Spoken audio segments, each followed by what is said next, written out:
अस्सलाम वालेकुम my YouTube family. मैं उम्मीद करती हूँ कि आप लोग सब ठीक ठाक होंगे और अपनी सेहत की बेहतरीन हालत में होंगे। अल्लाह रब्बुल इज़्ज़त से दुआ है कि अल्लाह ताला आपकी तमाम दुख तकलीफ़ें और परेशानियाँ अपने शान करीमी से दूर फरमाए। आमीन या रब्बुल आलमीन। तो अल्लाह के नाम से शुरू करते हैं, बिस्मिल्लाहिर्रहमानिर्रहीम। और आज मैं आपको जो रेसिपी बनाना सिखा रही हूँ वो है बहुत ही आसान लेकिन बहुत ही मज़ेदार किस्म की आलू की कतलियाँ। तो झटपट टाइम ज़ाया किए बगैर चलते हैं अपनी रेसिपी की तरफ। तो चले बनाना शुरू करते हैं। आधा कप ऑयल लिया है और इसमें अब मैं शामिल करती हूँ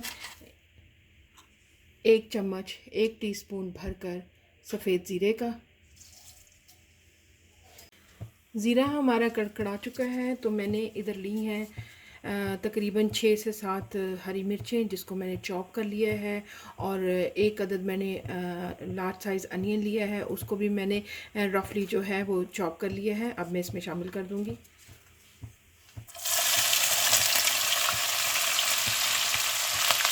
अब प्याज, अनियन और ज़ीरा और हरी मिर्चें इनको मैं ऑयल में भून रही हूँ। 2 अदद आलू लिए थे जिनको मैंने धो लिया है और काट लिया है और अब मैं इसमें शामिल कर रही हूँ। ये तकरीबन मेरे 2 अदद बड़े साइज़ के आलू हैं।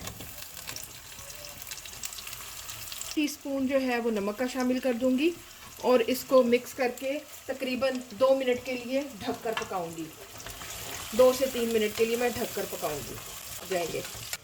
अब आलूओं को ढककर तकरीबन 2 से 3 मिनट तक पकाते हैं। तो आलूओं को पकते हुए तकरीबन 2 से 3 मिनट हो गए हैं और बीच में मैंने एक दफ़ा इसको चेक भी किया था।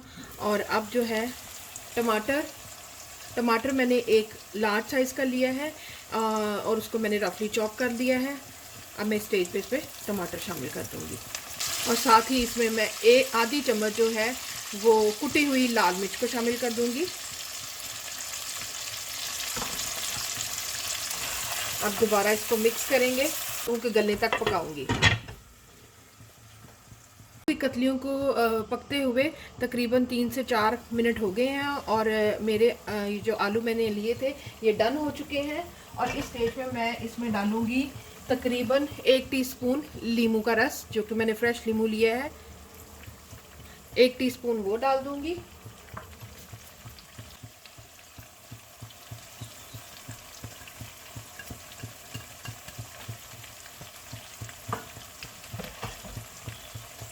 मिक्स कर लेंगे।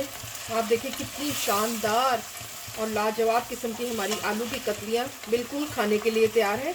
आप इनको पराठे के साथ, नान के साथ और चावलों के साथ सर्व कर सकते हैं। तो हमारी आलू की कतलियाँ बिल्कुल रेडी हैं और मैं आपको इनको फाइनल डिश आउट करके दिखाती हूँ। तो आखिर में मैं इसमें तकरीबन 1 टीस्पून जो है वो ज़ीरे का और धनिए का, जो कि मैंने रोस्ट कर लिया था और उसको मैंने रफली जो है वो धनिया है क्रश्ड किया हुआ और ज़ीरा, ये आलूओं की कतलियों में बहुत ही मज़े का लगता है और ये इसके फ्लेवर को और ज़्यादा बढ़ा देता है। तो अब मैं आपको गार्निश करके दिखाती हूँ।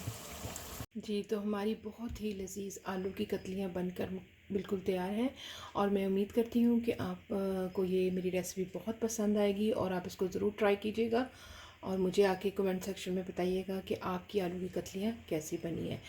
और मेरे चैनल को प्लीज़ लाइक कीजिएगा, सब्सक्राइब कीजिएगा और फैमिली और फ्रेंड के साथ शेयर कीजिएगा। फिर मिलते हैं एक नई रेसिपी के साथ, तब तक दीजिएगा इजाज़त। अल्लाह हाफिज़।